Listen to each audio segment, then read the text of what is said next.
Tere!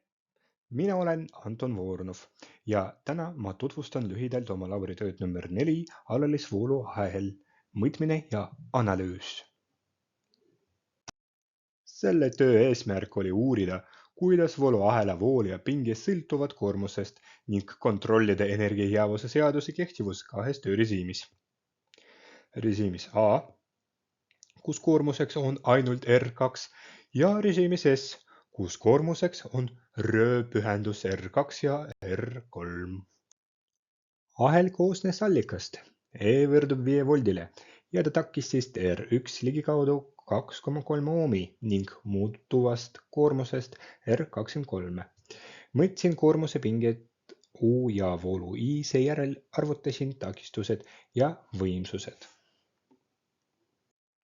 Mõõtmistulemustest leidsin, et keskmised väärtused olid R1 ligikaudu 2,3 ohmi, R2 6,37 ohmi, R3 on 4,67 ohmi ning R23 on 2,69 ohmi.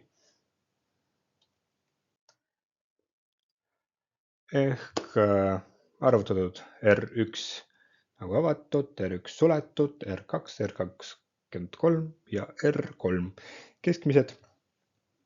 R1 võrdub 2,3 ohmi, R2 võrdub 6,37 ohmi, R3 võrdub 4,67 ohmi ja R23 umbes võrdub 2,69 ohmi.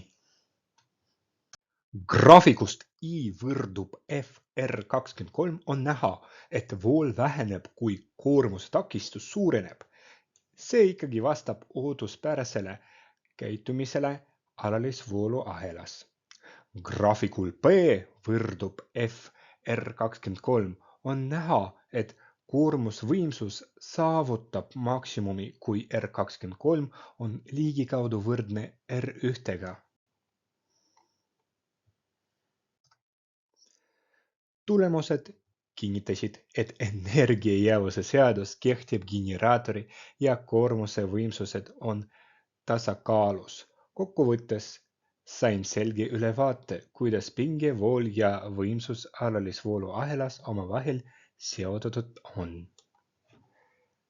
Tänud tähelepanu eest!